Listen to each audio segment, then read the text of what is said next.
Eu juro que eu gostaria, um dos meus maiores desejos nesse momento, seria o de vir aqui e da gente ter uma maior participação de vocês que estão assistindo a gente aqui nos comentários. É a forma, vamos dizer assim, mais direta que você tem aí para ter esse debate, né? Para ter essa troca de ideias comigo, que num momento sou interlocutor desse canal, para que a gente tivesse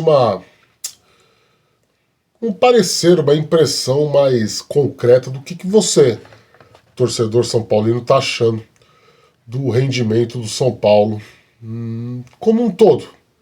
Não só especificamente contra o Fortaleza, que é o motivo principal deste vídeo, mas no Campeonato Brasileiro como um todo.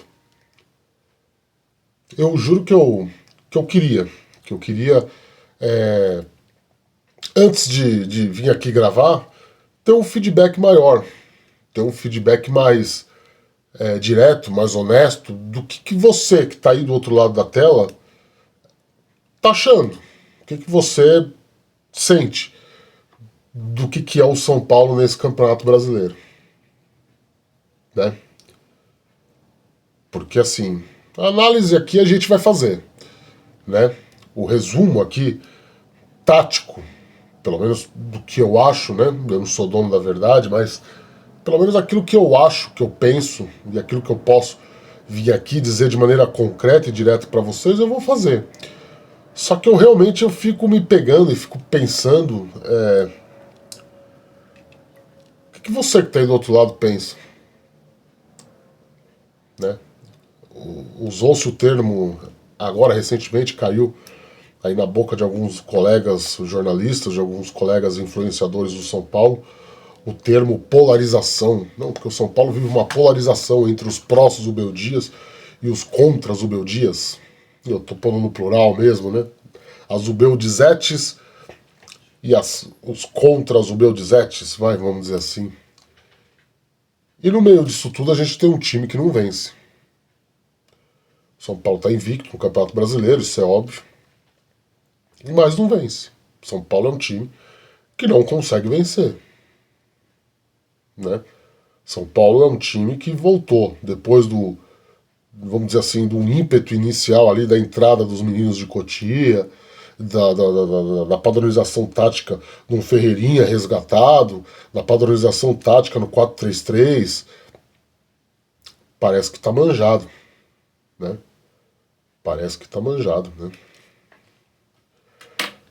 E é isso, vamos lá, vamos falar então, fazer o pós-jogo, as análises e os meus comentários aí do São Paulo 0, Fortaleza 0. Um jogo movimentado, mas muito confuso, né? Um jogo muito confuso, de muita bola longa dos dois times, muita movimentação, jogadores rápidos dos dois lados, só que sem bola, né? Sem futebol propriamente dito, né? Muito erro, muita conclusão, muito erro de conclusão, perdão, muito erro de passe, muito erro de decisão de tomada, muito, né? Então fica aquela coisa freneticona, mas sem objetividade, sabe? Eu tava até brincando aqui que eu tava vendo o jogo em casa aqui acompanhado de um amigo meu e, e a gente é old gamer, né? É o termo que se usa. A gente gosta de videogame velho, né? Lá um Super Nintendo, um Mega Drive, um Master System, um Nintendinho, você que está aí e curte um joguinho eletrônico, vai se familiarizar, né? E lembra muita gente, né? Eu sou muito fã do gênero beat'em up, eu sei que talvez muitos que estão aqui não conheçam, né, esses termos, né? É aquele joguinho que você começa e sai dando porrada, né? Você tem que bater em todo mundo para chegar no chefão e bater no chefão e ganhar o Streets of Rage, né? Um Final Fight, aí, para quem manja aí vai saber, né? E eu tava comentando com ele, né? Ele não é São Paulino, né? Ele torce pro Palmeiras. E eu tava falando pra ele, né? O jogo de hoje parecia criar a gente criança jogando aqueles jogos, né? Tipo, sem se preocupar muito, pegando o controle, saindo e esmagando o botão e pá, pá, pá, pá, pá, pá, pá, pá, pá, e morria, claro, né? A maioria das vezes não passava da terceira fase, né? Desculpa esse preâmbulo inicial envolvendo o videogame, né? perdão. Mas foi o que me veio à cabeça, cara, né? Ai, vamos lá, esse é o pós-jogo de São Paulo 0, Fortaleza 0, estádio do Morumbi, nessa sexta-feira fria, gelada em São Paulo, gelada também lá no Morumbi. Dentro de campo as coisas até que estavam mais ou menos quentes, né? Mas vamos lá, vamos falar o que a gente viu desse jogo. Antes de mais nada, maravilha, maravilha, Avante Lovers de norte a sul do país, você carrega o coração de 5 pontas dentro do peito. Seja muito bem-vindo, amigo São Paulino, amiga São Paulina, este é o Avante Meu Tricolor. Meu nome é Rafael Emiliano, né? Vou pedir encarecidamente para que você deixe o like neste vídeo, que você compartilhe este vídeo com toda a sua coletividade São Paulina, que você se inscreva no nosso canal e ative os sininhos para receber as notificações. Isso é muito importante para ajudar o nosso engajamento, né? Isso faz com que a palavra do Avante Meu Tricolor seja mais propagada e difundida nessa plataforminha tão concorrida e disputada quanto é o YouTube, né? Concorrido e disputado como foi o jogo, né? Se você quiser, se você puder, fica aqui o meu apelo para que você pense com carinho na possibilidade de doar pra gente, né? Nós que somos jornalistas independentes. Então a gente depende da visualização, do engajamento, que você pode fazer isso de graça, a visualização você já está fazendo, o engajamento eu pedi para você, e aí, claro, a sua doação de coração também é muita valia, né? Então tá aqui o Pix na tela, vira membro do canal, R$ 7,99, baratinho, você ganha o direito de entrar no nosso grupo de WhatsApp dos Avante Lovers, dos membros do canal, já tem mais de 50 pessoas lá, talvez, não sei. Agora de cabeça deveria ter visto, mas aqui sempre nos finais do vídeo a gente faz os agradecimentos, né, galera? Então, assim, pense com carinho nessa possibilidade, tá? Pense que você vai estar ajudando quem precisa, de fato, porque jornalismo independente é difícil fazer, não temos nenhum grande grupo por trás. Você também, empresário, empreendedor, casa de apostas, boteco, funerária, fique à vontade para nos procurar no e-mail que está na descrição do vídeo para patrocinar, a gente fazer aquele jabazinho da sua empresa, te ajudar aí a conquistar mais espaço e clientes graças à força aqui do jornalismo independente São Paulino, não é mesmo? Estamos crescendo, hein? O Avante Meu Tricolor aí já está batendo 500 mil de visualizações por dia, claro, não só aqui no YouTube os vídeos aqui estão baixos ainda, por isso que a gente precisa da sua ajuda, mas nas nossas outras plataformas, nós somos multiplataformas, né? No X, principalmente no meu particular, no próprio portal, né? A coisa deslanchou aí nos últimos dias, eu só tenho a agradecer, tá certo? Principalmente pelas publicidades que nós ganhamos, né? Aí nos últimos tempos aí, de muita gente referendando a gente, acreditando a gente, isso é maravilhoso, sempre traz muito seguidor pra gente, que bom, porque essas pessoas acabam ficando realmente consumindo o que a gente produz, eu fico muito feliz, muito contente de ter esse reconhecimento. Claro, é muito mais importante do que dinheiro, né? Mas o dinheiro também faz parte de a gente pedir também, porque é isso, né? É como os músicos que tocam na pracinha, que precisam se alimentar, precisam comer também, né? E o que a gente sabe fazer é jornalismo, é cobrir o São Paulo, então por isso estamos aqui, tá certo? Desculpa a introdução, vamos voltar pro jogo, né? Rapaziada, foi isso. Foi um jogo muito intenso, foi um jogo de muita velocidade, muita transição de jogo, certo? Muita verticalização mesmo. Só que sem tanta objetividade, né? Dois times que têm muita dificuldade de finalizar, muita dificuldade de completar essa bola no último terço, sabe? Dois times que têm suas fragilidades defensivas, principalmente da intermediária, apesar que o Fortaleza acabou tendo um diferencial hoje, que é aquele Emmanuel Martins, ótimo jogador, realmente foi um dos melhores em campo, porque para compensar eles têm o Breno Lopes. Oh, meu Deus, né? E eu sempre tenho esse hábito, né? Eu assisto o jogo pela televisão e escuto no rádio também. Eu não vou falar em emissora, porque cada jogo eu escuto em uma, né? E teve um comentarista de uma rádio aí que falou que o Breno Lopes está fazendo a melhor partida dele, da carreira. Enfim, loucura, né? O Breno Lopes é um jogador horroroso, né, cara? Horroroso. Nós não estamos aqui para falar do Fortaleza, né? Nós estamos aqui para falar do São Paulo, né? E por que o São Paulo não ganhou o jogo? São Paulo não ganha o jogo, né? Eu acho que já tem um vídeo de análise aqui do intervalo onde eu já dou o meu panorama do que eu vi, na minha opinião, lembrando que você pode discordar aí nos comentários, desde que seja com educação, é claro, né? Mas o debate sempre é válido, e via de regra eu respondo alguns comentários com o perfil aqui do Avante Meu Tricolor, né? Algumas pessoas que me comentam lá no X eu também respondo, então o debate sempre é válido, e a educação também. Então não adianta me xingar, não adianta ofender.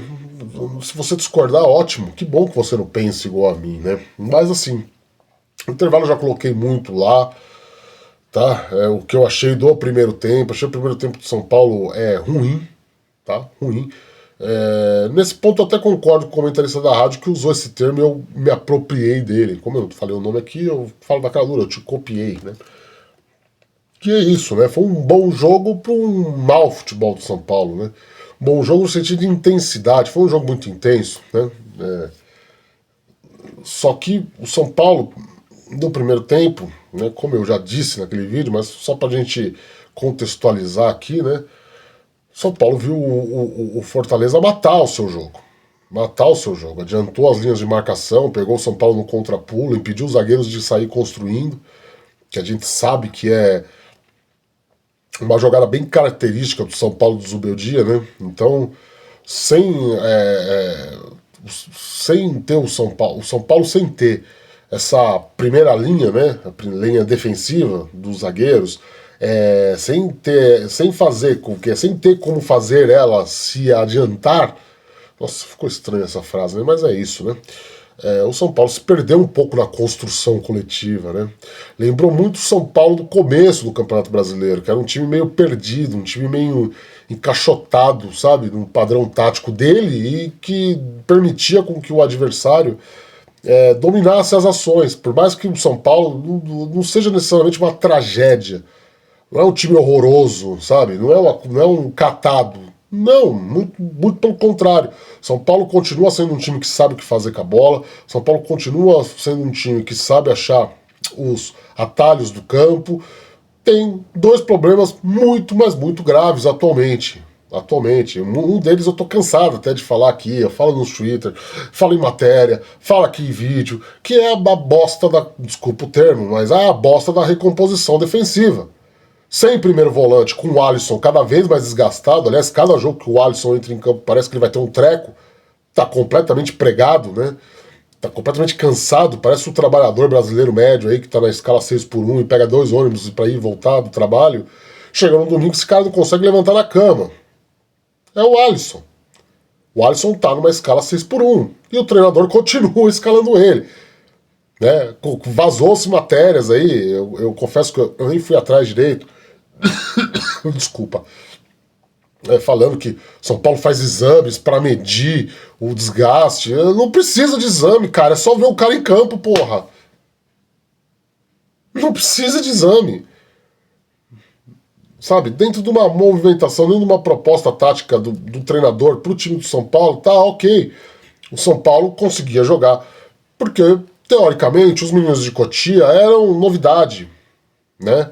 A proposta tática do São Paulo era uma novidade. O Zubeldia, tanto no jogo contra o Náutico, que ele faz um 4-4-2. Opa, a tosse vai vir logo agora, né? Tanto nos jogos em que ele dá o braço a torcer e coloca o Matheus Alves e o Lucas Ferreira em campo. Então, assim, era uma novidade em relação ao São Paulo que vinha do Paulistão, ou o São Paulo já com contusões, que já tinha começado essa série de empates, e essa série de jogos insócios, essa série de jogos sem eficácia ofensiva. Hoje, passado aí já desde o clássico contra o Santos, na verdade, né, pra cá, onde é um São Paulo que venceu na Copa do Brasil, venceu no Brasileirão, daquele jogo só, né? Contra o Ceará, não leva em conta, porque teoricamente era um time misto, né? Mas assim, não é novidade mais. Entendeu? Não é novidade mais. E o Fortaleza soube marcar o São Paulo. Então o primeiro tempo termina com o São Paulo não tendo nenhuma boa oportunidade de ataque. Nenhuma. Teve um chute lá no último minuto lá do Matheus Alves, que o goleiro defendeu, mas a gente sabe que, a menos que ele engolisse um piruzaço, não ia ser gol, né? E a coisa dava uma pressão que ia azedar, até porque o Fortaleza começou muito bem no jogo, né? Explorando esse contra-ataque, explorando essa recuperação de bola no meio campo. Depois não, depois como eu disse, o São Paulo que não é um time fraco, o São Paulo que não é uma tragédia, sabe? O São Paulo não é um time para ser rebaixado, igual pregam, falaram por aí. Não é um time horroroso, muito pelo contrário, o São Paulo é um time que sabe o que fazer com a bola. O que falta é um pouco mais de qualidade, é um pouco mais de incisão, é um pouco mais de cuidado, né? É um pouco mais de disciplina tática, né? Porque individualmente são bons jogadores que conseguem ali, um Ferreirinha quebrar uma linha aqui, um André Silva fazer um domínio dentro da área, né? O Alisson hoje com o Bobadilha, e assim, eu vi muita gente falando, pô, o Marcos Antônio fez falta pra caramba, porque o treinador, de novo, em vez de ele colocar o Alisson de segundo volante e recuar o Bobadilha jogou muito mais tempo de primeiro volante do que o Alisson, mas não, ele manteve o Alisson como primeiro volante, um cara pregado, um cara cansado, que não tinha mais força de fazer o corredor, a recomposição terrível, mas para sorte, como eu disse, repito aqui, vou reiterar, talvez seja um vídeo de muitas falas repetidas, de frases repetidas, né? São Paulo não é uma tragédia, e aí, pô, conseguiu ali, vamos dizer assim, brecar um pouco o espaçamento do Fortaleza, impedir a verticalização do Fortaleza, impedir essas bolas alçadas para os extremos rápidos do Fortaleza, o Pikachu e o Breno Lopes. Conseguiu, o São Paulo conseguiu. São Paulo conseguiu. E aí ficava um jogo de bola longa, ou um jogo de transição muito rápida, de passe, sabe, passe enfiado à distância. Então, o time teve muito isso, né? E pouca produtividade dos dois lados, né? Na volta do intervalo, agora sim, né? Eu que não já tinha feito uma análise do primeiro tempo, mas eu acho importante para a gente contextualizar as coisas. Na volta do intervalo, o Zubeldia até sem mexer no time, peças, né, sem fazer substituições, ele mexe na estruturação tática do time, né? Foi um São Paulo mais compacto no meio campo, né? Com os volantes auxiliando muito na linha de recomposição, e também na saída de jogo, fazendo duas linhas para sair quando recuperava a bola. Na verdade, o primeiro grande lance não foi nem talvez fruto de tudo isso, porque foi literalmente na primeira jogada, né? Que o André Silva, né? E na verdade essa rotação do ataque é algo que o São Paulo já vem fazendo há algum tempo, né? O André Silva sai, o Ferreirinha centraliza, o Ferreirinha vai para a direita, o Lucas Ferreira centraliza, o André Silva fica na esquerda, e isso foi feito e o São Paulo quase abriu o placar. A primeira das duas grandes chances do São Paulo, na verdade eu vou contar três, tá? Mas eu vou explicar aqui, tá? Não precisa ficar bravo comigo, mas eu vou contar três. A primeira foi essa, né? E o Lucas Ferreira cara a cara com o goleiro João Ricardo, né? O nome do goleiro deles, defende com o pé, mas a finalização foi errônea, era finalização para gol, era chance clara para gol, era chance para abrir o placar, e o Lucas Ferreira perdeu, né? O tempo passou, né? O tempo foi passando, algumas peças continuavam nulas em campo. Eu vi muita gente, eu vi na transmissão da televisão aí, que nessa altura já tinha baixado o volume do rádio, o narrador elogiando muito o Ferrarese, né? Como eu vi também alguns colegas influenciadores, jornalistas. Tudo bem, que eu acho que a análise que a gente faz do Ferrarese é pura e simplesmente do Ferrarese zagueiro, do Ferrarese com funções defensivas. Hoje o time precisava mais do envolvimento dele no ataque, ele não colaborou tanto assim. Porque na verdade ele nem sabe, né? Ele nem sabe, porque o São Paulo não é um time esquematizado para jogar com lateral defensivo, como é a maioria dos times europeus hoje em dia. O microfone caiu aqui, hein? Olha, ainda bem que eu estou segurando, ó, né? Desculpa falar mal do Ferrarese, não precisa ficar bravo comigo, né? Mas assim, os times europeus usam essa proposição de jogo porque eles abrem muitos meias, né? Num time do São Paulo onde via de regra esses caras fazem muita centralização, né? Tanto o Lucas Ferreira quanto o Ferreirinha, né? Fazem muito corta-luz, puxam muito para dentro. Você tem que ter laterais apoiadores, né? Você tem que ter laterais que fazem mais o fundo, e o Ferrarese pecou bastante, né? O Ferrarese errou demais nisso, né? Defensivamente foi um primor, foi um dos melhores em campo, óbvio. Foi um destaque absoluto, né? Mas eu senti falta de uma opção ali mais incisiva pelo lado direito, né? Uma outra decepção foi o Matheus Alves, né? A gente tem que falar, não é criticar a base, tá pegando no pé do menino. Não, isso aqui é um jornalista fazendo uma análise, mas assim, o Matheus Alves parece que tá sentindo um pouco, né? Porque se você tem o Lucas Ferreira, que estava extremamente bem marcado hoje, com dois caras fazendo marcação em cima, como vem sendo, né? Aliás, o normal, né? Mas, pô, mesmo assim ele consegue dominar a bola, ele consegue fazer um dois, ele consegue buscar uma tabela, ele consegue fazer uma infiltração, ele consegue quebrar uma linha, ele consegue rodar o ataque, mesmo muito marcado. O Matheus Alves, por outro lado, murcha, né? Tem muita dificuldade, né, cara, de se desvincular da marcação, tem muita dificuldade de ocupação de espaço, né, cara? E para piorar hoje, quando no primeiro tempo, quando o Fortaleza está dando esse bote no meio campo, quando o Fortaleza estava dominando as ações ali, o Zubeldia faz ele recuar para auxiliar na saída de jogo. Então ele ficou mais longe ainda do campo de ataque, piorou ainda mais, porque na hora que ele vinha atrás para trabalhar essa saída de jogo, se o São Paulo não perdesse a bola, e o São Paulo estava perdendo demais a bola, o São Paulo não estava conseguindo, ou estourava, fatiava essa bola para frente, ele ficou meio perdido ao tentar ocupar o espaço no ataque, vindo com a bola tão de trás, né? Então era duas coisas falhas que ajudavam na precariedade ofensiva do São Paulo, né? Você vê, eu falei aqui de uma grande chance, né? Mas aí, né, meu camarada, assim, pelo menos uma luz do fim do túnel ali tinha, né? Que era realmente o Ferreirinha e o André Silva trocarem de posição, o André Silva buscar mais o jogo na esquerda, ele que passou boa parte do primeiro tempo pagado, porque também estava muito bem marcado, a bola também não chegava. Não é só culpa do cara, né? Vamos ser bem honestos, diferente de outros jogos contra o Náutico, por exemplo, que ele teve grandes oportunidades de fazer gol e ele não fez, eu engasguei aqui, desculpa, né? E ele não fez, dessa vez não, né? Dessa vez a bola realmente não chegava, não dá pra culpar ele, né? Não dá pra chamar o cara de pereba, se o cara é um centroavante, a bola não chega no pé dele. No segundo tempo, com essa mudança, essa tentativa de dar mais fluidez para o ataque, ele conseguiu a assistência para o quase gol, para o gol perdido do Lucas Ferreira, e depois ele consegue a bola do jogo, né? Ele consegue a bola do jogo. Você vai estar aí falando, que bola do jogo. É ele, né? A jogada basicamente é ele, né? Ele pega uma bola fatiada de inversão de campo, passa pela marcação e acha o Ferreirinha.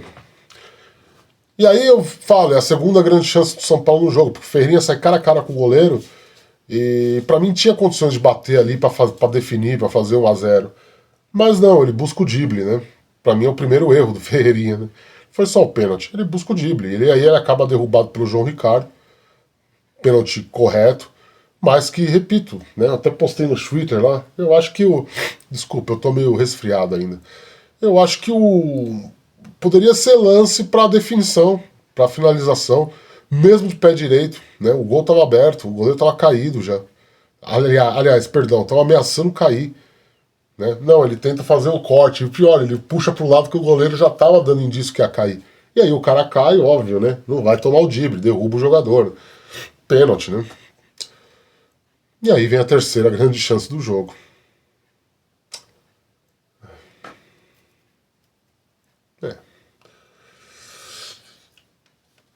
Não dá, né? Insolente. Insolente, cara, irresponsável. Acho o adjetivo aí, né?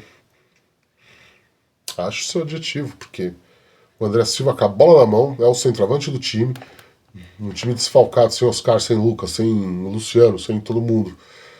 Teoricamente ele é o batedor, né? Ou o São Paulo não tem batedor definido, sem todos esses caras. Ferreira toma a bola da mão do André Silva e faz o que fez, né, cara? Ridícula, cobrança medonha, patética. Patética, patética, patética. É a bola do jogo. Era pro São Paulo matar o adversário que tá em crise, o adversário que, tal como o São Paulo ganhou um jogo só no campeonato, se tomasse o gol naquele momento, não ia ter força nenhuma pra reação, né? E o São Paulo, pelo jeito, também não, porque mesmo colocando o Luciano, mesmo colocando o Lucas em campo, inclusive o Ferreirinha acaba substituído logo depois do pênalti. Eu tô bocejando já, né? E, desculpa, perdão, tá? E aí o Zubeldia troca ele logo depois do começo do pênalti. Na coletiva o Zubeldia disse que não tem nada a ver, né? Que foi já estava algo programado. Eu duvido muito, acho que o Zubeldia ficou bem puto da vida pela forma como o Ferreirinha fez aquela cobrança, pela forma como o Ferreirinha não definiu a jogada no lance em que é marcado o pênalti, que sim, foi um erro também, e aí o São Paulo perdeu as três grandes chances. Entra Lucas, entra Luciano, entra Rian Francisco, entra todo mundo, mas o cenário não mudou. O cenário não mudou. Pelo contrário, Fortaleza também tinha boas peças no banco, como o Daverson, o Davinho. E o mesmo tipo de intensidade que o São Paulo buscava, o Fortaleza também começou a imprimir dentro do jogo. Então aí virou mais correria, mais, sabe, mais coisa, mais bola alucinada para tudo quanto é lado, mas sem muita efetividade na conclusão, né? Então, assim, eu que estava vendo aqui de casa, né, na televisão, você que estava no estádio, seria importante ter sua opinião, deixa nos comentários, que assim, aquilo lá é corrido pra caramba, mas você sabe que não vai dar em nada, assim, entendeu? Então você fala, você se distrai, você começa a olhar outras coisas, né? Apesar da bola tá lá, pingando, mas é um São Paulo sem objetividade, um São Paulo sem que não conseguiu, o Luciano não entrou no jogo, o Lucas muito mal ainda fisicamente, né? Muito tempo fora também, coitado. Não tinha como ser diferente, não conseguiu arrancar direito, não conseguiu quebrar a linha, e aí um 0x0 marcado, parte da torcida lá vaiou no Morumbi. Galera, vamos lá, curto e grosso, né? Como eu disse, é um back to the past, né? Volta ao passado, pelo que o São Paulo viveu no início do Campeonato Brasileiro, no início da Libertadores, tá me lembrando muito igual. Tá me lembrando um time que tá acomodado dentro de uma sistemática de jogo já, e a gente vai ter um retorno aí de jogadores muito importantes. Já tivemos hoje o do Lucas, né? Vamos ter aí em breve Pablo Maia, vamos ter Arboleda, vamos ter Oscar. Eu tô gaguejando, eu tô bocejando aqui, não sei porquê, mas eu estou, né? Vamos ter Oscar, então pode mexer um pouco a água, né? Vamos usar esse ditado aí, né? Porque a água ficou parada. E aí, cara, é um São Paulo meio preguiçoso nesse sentido, né? É um São Paulo meio preguiçoso no sentido de buscar alternativas. Isso é culpa dos jogadores, isso é culpa do técnico, principalmente, né? De novo, pô, mas você vai falar mal do Zubeldia? Você estava elogiando o Zubeldia? Sim, porque a gente espera evolução. E o São Paulo empaca na hora de evoluir. O São Paulo da temporada 2025, ele é um time que tem excelentes exibições numa semana e na outra ele empaca. Na outra ele não vai. Na outra ele decepciona. Na outra ele falha. E via de regra, os erros são sempre recorrentes, são os mesmos tipos de erros. É a recomposição defensiva pela falta do primeiro volante, que os caras saem pro jogo e deixam descoberto. Hoje, ainda o Bobadilla tem um agravante em relação ao Marcos Antônio, que é a falta de velocidade, né? Ele não tem a mesma velocidade, a mesma agilidade do Marcos Antônio. Ele sabe e aí me deixa mais puto da vida, porque o cara sabe dar o bote. Ele deu botes certeiros durante o jogo inteiro. Certeiros. Ele é um cara que sabe, tem mais domínio da prática do que o Alisson. E o treinador não utiliza isso, prende o Alisson. Deixa o Alisson lá de primeiro volante, cansado, né? Então, assim, de uma certa maneira, galera, eu disse para vocês alguns vídeos atrás que na minha avaliação ia ser isso. Quando o São Paulo empatasse com o Flamengo, muitos de vocês iam achar um excelente resultado, porque o Flamengo é o melhor time do Brasil, porque o Flamengo tem os melhores elencos do Brasil, porque o Flamengo isso, porque o Flamengo aquilo.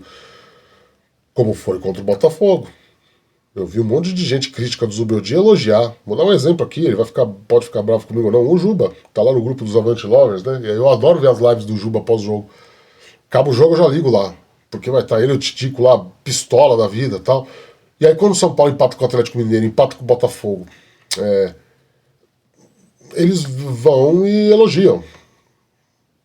Porque, repito, é a sua emoção como torcedor levar a crer que foi um bom resultado. Só que o outro lado da moeda é esse. Você empata com o Sport, você empata com o Ceará, você empata com o Fortaleza em casa. Lembrando que o Fortaleza está numa crise tremenda, né?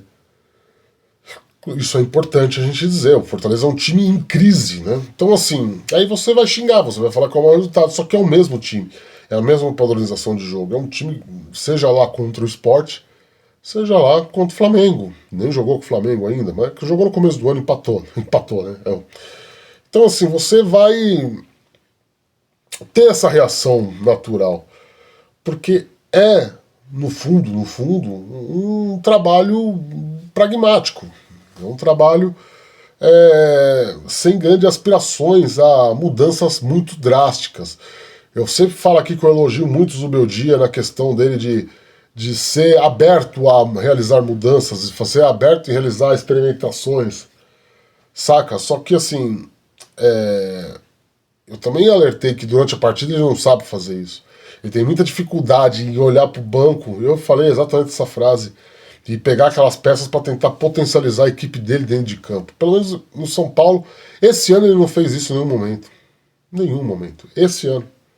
Esse ano ele não fez isso. Nenhum jogo. Então, assim, fica muito. Eu tô falando assim, não fez de pegar alguém no banco, mudar o panorama de uma partida, o cara, via de regra, entrar arrebentando, sabe? São Paulo conseguiu uma virada, por exemplo. São Paulo é um time que não consegue virar o jogo. Vocês já repararam nisso? E quando ele pega adversários que conseguem anular as qualidades dele, ele não consegue nem ganhar o jogo. Não consegue nem marcar gol, que sabe virar em caso esteja perdendo. Então, assim, via de regra, gente, eu acho que, de novo, né? Por isso que eu falei lá no começo, eu queria ver a opinião de vocês, eu quero saber o que vocês estão pensando, eu quero saber o que vocês estão achando. Eu acho que o São Paulo é um time que vai ser rebaixado? Não, eu não acho que o São Paulo é um time que vai ser rebaixado. Não acho que o São Paulo vai ser um frequentador habitual ali da zona da degola. Muito longe disso. Muito longe disso. Só que eu acho também que o São Paulo é um time que vai ser esse feijão com arroz no campeonato inteiro. O São Paulo não vai ter grandes aspirações. Talvez com o risco de nem pegar vaga na Libertadores, caso ele não ganhe. Porque no mata-mata parece que o Zubeldia sabe jogar melhor, né? Então, caso ele não ganhe a Libertadores, se ele precisar do Brasileirão para vaga, talvez ele não consiga, porque falta muita coisa. Falta muita coisa. Falta. E não adianta só botar culpa em lesionado. Pesa pra caramba, pesa. Eu fiz essa minha culpa aqui contra o Ceará. Não fiz aqui para você? Contra o Náutico, perdão. Não vim aqui, falei para vocês. Pô, o segundo tempo foi insosso, o segundo tempo foi ruim, o segundo tempo foi... Porque o São Paulo estava pregado fisicamente, o São Paulo não aguentava mais o jogo. Hoje não, hoje ele mexeu cedo, hoje ele conseguiu, só que, cara, é uma pasmaceira, né? É um pragmatismo exagerado, né? Exagerado, é um pragmatismo que é exagerado, né? Só que, assim, falta muito pouco, né, para você achar uma sistemática de jogo positiva do São Paulo, né? Porque, como eu disse, não é uma tragédia, não é difícil, não é difícil. Talvez para o treinador seja, mas não é difícil. Não é difícil, realmente. Não é. Não é. Ai, ai, ai. E agora o São Paulo empata o sexto jogo em sétimo. Disputado, 7 disputados no Campeonato Brasileiro. E vai ter um Palmeiras pela frente. Complicado ou não é? É complicado. É complicado. É complicado. Só que assim, o Zubeldia vai ter que... Não vai ser só pegar esses veteranos e escalar dos lugares, né? Porque é difícil, cara. É difícil. Eu realmente acho bem complicado se a gente vê atuações como a de hoje, né? Ver atuações como a de hoje. E principalmente ver jogadores como Ferreirinha fazerem o que fizeram.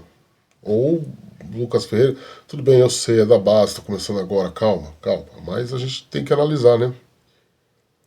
Não é verdade? Então é isso, né? Desculpa o jump cut aí, é porque, sei lá, o celular parou de gravar do nada. Acho que nem o celular tá aguentando mais ouvir eu falar, então só para realmente eu me despedir aqui. Eu acho que é isso, tá, galera? Eu acho que o São Paulo é um time que, repito, ele não é uma tragédia. Acho que hoje ficou muito bem claro, né? Claro que para mim o trabalho do Vojvoda tá uma decadência e assim, é evidente que talvez uma esquematização melhor também por parte do Vojvoda no Fortaleza levaria o Fortaleza à vitória. Claro, futebol, tudo pode acontecer, é evidente. Só que você perceba que o São Paulo agiu rápido para corrigir os seus problemas defensivos, né? Então, como eu disse, Falta um pouquinho mais de capricho, falta um pouquinho mais cara, um pouquinho mais de capricho, um pouquinho mais de incisão no ataque quando tiver essa bola, sabe? Para tentar esse terceiro, né? Para tentar entrar nesse terceiro quadrante do campo, para tentar entrar no último terço, você entendeu? Para definir, tentar definir. São Paulo precisa definir as jogadas que cria, definir as coisas que trabalha. E também trabalhar melhor a construção. Hoje o primeiro tempo foi uma tragédia, né? Eu descrevi isso aí. O primeiro tempo foi uma tragédia, a parte do segundo também, né? Eu acho que o São Paulo precisa de um primeiro volante mais do que nunca, né? E eu também não entendi hoje o fato dele não ter invertido Bobadilha com o Alisson, enfim. Falei demais já, tá? Deixa aí nos comentários o que você acha. Pra mim, como eu disse, um jogo alucinante, mas de pouca qualidade, né? Um jogo muito dinâmico, mas sem tanta objetividade, né? Parecia um bando de criança jogando videogame. Beijo do gordo, tchau. Bocejei demais durante o vídeo, hein? Falha minha, desculpem. Mas é que também, ó, já são 3 horas da madrugada a hora que eu tô gravando isso aqui. Tchau, gente.